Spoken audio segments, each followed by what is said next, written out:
السلام عليكم ورحمة الله، عاملين إيه؟ يا رب نكون بخير وصحة وسعادة وهنا.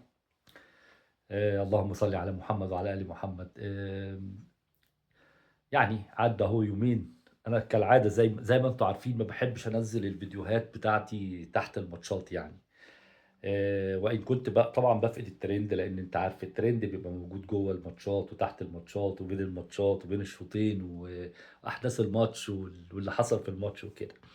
بس الحقيقة يعني جمّعت شوية معلومات كتير كده، أولها إنه طبعًا جماهير نادي الزمالك اللي هي يا ريت تدّيني اللايك يعني يا رب اللي بدأ معانا الفيديو يعني يحط لايك عشان الفيديوهات بعافية اليومين دول، بانزّل فيديوهات قليلة فالreach بتاع الفيديوهات بقى قليل أوي، بس أنا عشان باحب الزمالك وباحبكم يعني، باحب أظهر معاكم لإن في ناس كتير هي دايمًا اللي بتعمل لي الcomments يعني، فأنا مبسوط إن أنا معاها، مبسوط إن أنا في وسط اللعبة.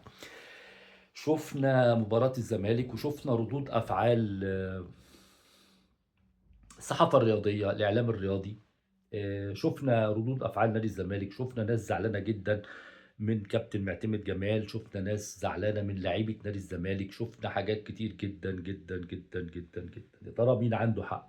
هل معتمد جمال فعلًا مُقصِّر؟ هل معتمد جمال أدار المباراة بطريقة مخالفة للطريقة اللي كان المفروض يلعب بيها، أو هل المباراة بشكل تاني اتفرضت عليه؟ لإن خُد بالك وأنت بتلعب كورة ممكن الفريق اللي قدّامك يفرض عليك طريقة لعب معيّنة، دي بتحصل يعني. بيستغلّوا إن أنت تعبان بدنيًا، بيستغلّوا اللي أنت عندك مشاكل في الفريق، فبيضغطوا عليك ضغطة معيّنة يخلّي الفريق اللي قدّامك يتحكّم هو في رتم الماتش، يتحكّم إن هو بيهاجم، أنا بس الملاحظات السريعة جدًا على أداء المباراة إن إحنا كُنّا بندافع ب9 لعيبة قصاد 6 لعيبة.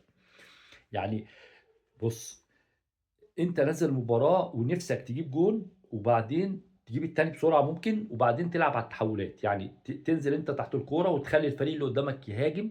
العجيب والغريب إن ده حصل لك في الدقيقة 5، يعني العجيب والغريب إن أنت فريق اتحاد العاصمة عمل معاك كده تحديدًا، بدأ هو اللي يهاجم، وأنت بقيت تحت الكورة، بس أنت بقيت تحت الكورة ورا أوي، يعني ما أعرفش ليه، أنا مش عارف ليه، لكن المباراة مش هي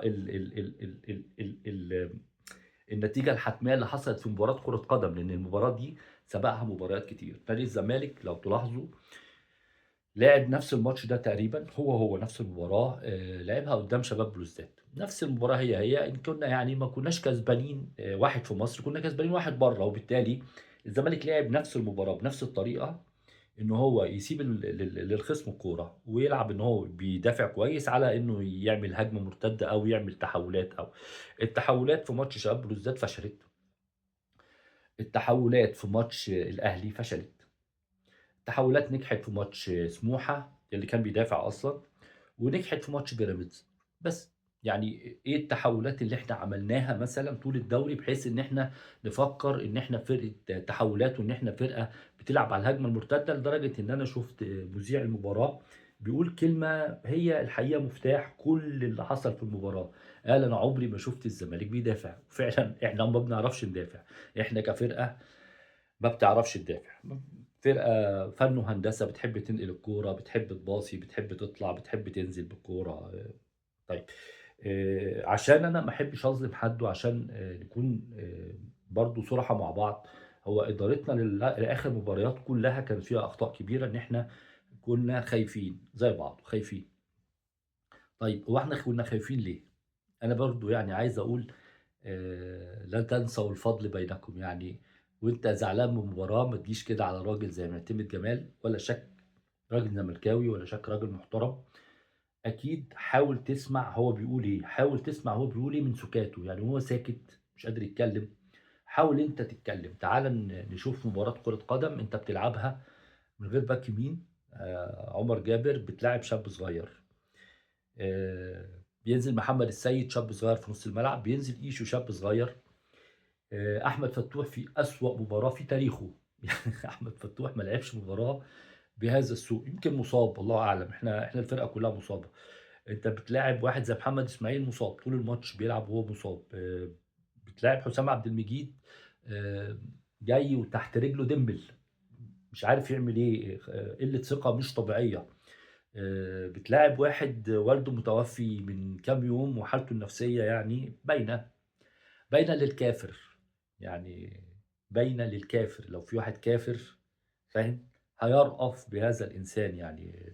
فوجئنا بإن بعض الإخوة الأهلاوية للأسف الشديد يعني من شيم الرجال إن أنت لو واحد قدامك عنده ألم ما تدوسش عليه، فيطلع تعليق كده. شُفت تعليق شُفت 10 تعليقات لكن كان أكثرهم جرأة يعني، أكثرهم تعدّي على الأخلاق والقِيَم وبتاع، إنه واحد باعت بيقول له: "أنت شُطت الكورة في تربة أبوك."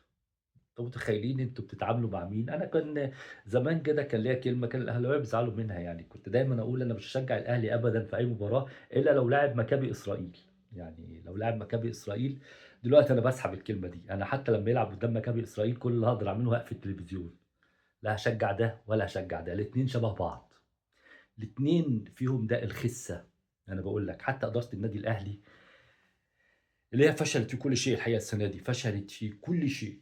آآ إدارة ولا شك إدارة منتفعة، طالعة عمولات وصفقات وأرزقية يعني.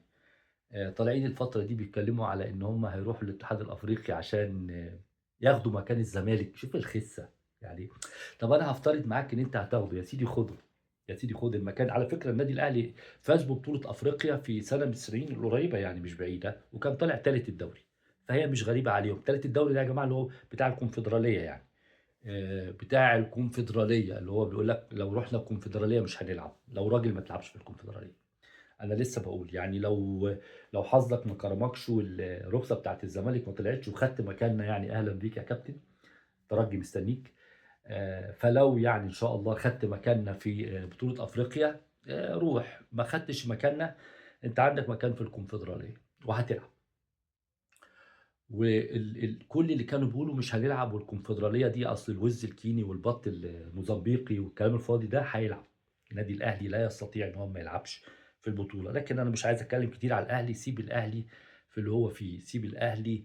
آآ مين في لعيبة الأهلي ممكن يبكي بكاء محمد إسماعيل في الملعب أو ألم عبد الله السعيد؟ مين في لعيبة الأهلي ممكن يكون زي محمد شحاتة؟ مين؟ مين؟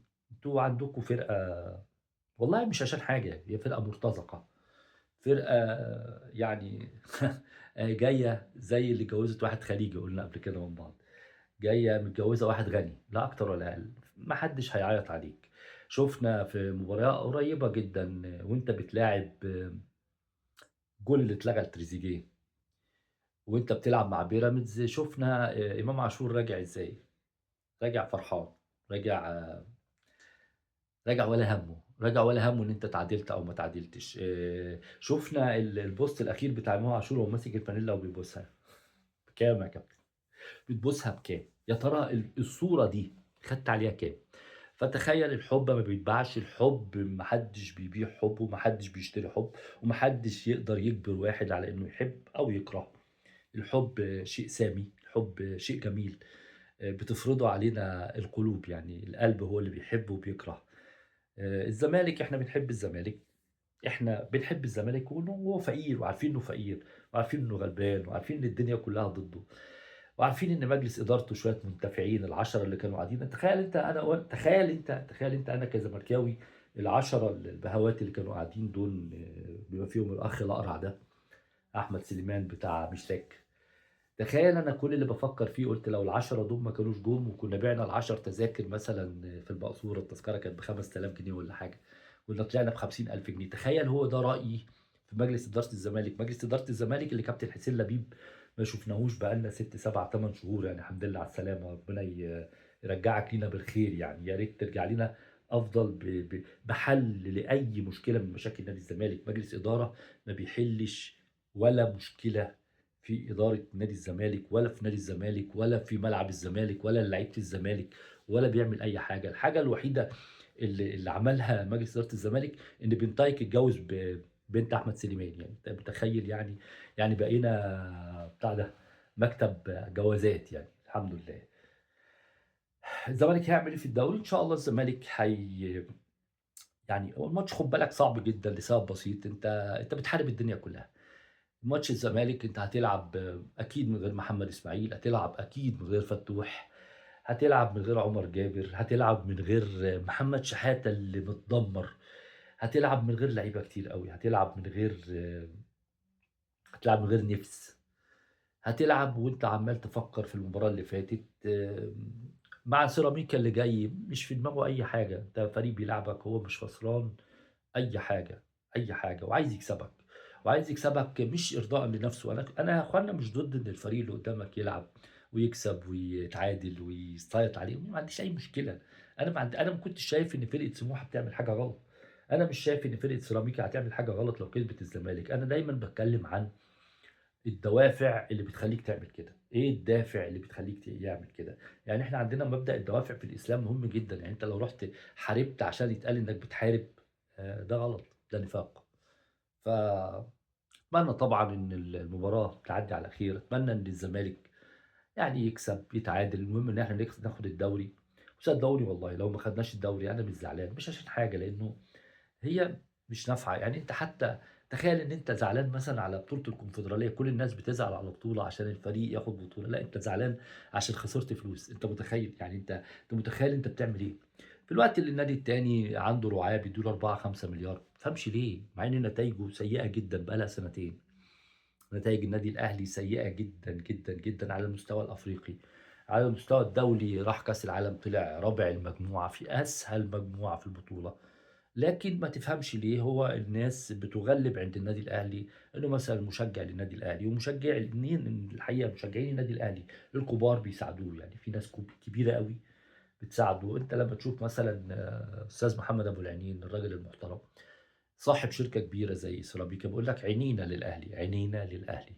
بتشوف واحد زي رئيس نادي فاركو اللي يعني الحمد لله نزل درجة تانية، مع ألف سلامة وربنا من ما يكتبها لنا إحنا نشوفكم تاني يعني، ربنا يكرمكم كده إن شاء الله تنزلوا للدرجة الرابعة، لمّا رئيس نادي فاركو يطلع في أحد فيديوهاته يقول لك مبروك فاركو، مبروك الأهلي، لمّا كسبوا بيراميدز. فأنت متخيّل أنت بتلعب فين وفي جو إيه، وكل ده وأنت عليك ضغوط مش طبيعية، مباريات أنت إيه اللي جابك هنا أصلًا؟ أنت إيه اللي خلّى الزمالك في نهائي أفريقيا ونهائي دوري وخروج من الكاس من الدور قبل النهائي، أنت عملت ده إزاي؟ أنت فعلًا بتعمل حاجات غريبة بتخلّي الناس يعني أنت بتستفز كل الدنيا يعني فاهم؟ فالنادي ده كل أمّا يتضرب أكتر، كل أمّا يكبر أكتر، عشان كده نادي مُتعب، عشان كده رؤساء أندية كبار ما بيناموش، يعني أنت متخيّل كابتن محمود الخطيب دلوقتي الموسم بتاعه مرهون على إيه؟ الموسم بتاع كابتن محمود الخطيب مرهون على إن سيراميكا يغلب الزمالك، بس. يعني لو سيراميكا غلب الزمالك هيبقى كابتن محمود الخطيب ناجح وإداري مش طبيعي وحاجة كده بتصيّط شُفتوا الإدارة، شُفتوا الفن، شُفتوا الجمال.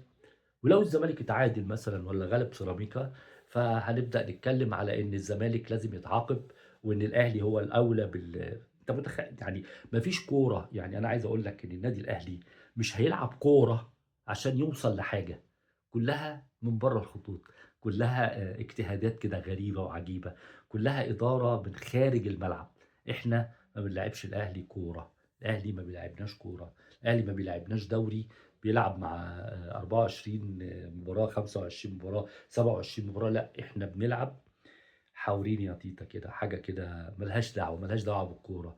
فإيه اللي هيحصل يحصل، أنا كزملكاوي خلاص يعني ما خلاص خدنا على كده، ما عندناش أي مشكلة، خدوا الدوري وخلّيهم هم يروحوا أفريقيا، خدوا الدوري وأنا باقول طبعًا للمصري، خُد بالك يا مصري، أنت لو طلعت الخامس ممكن تلعب كونفدرالية، لو الزمالك اتشال، اغلبهم يا مصري.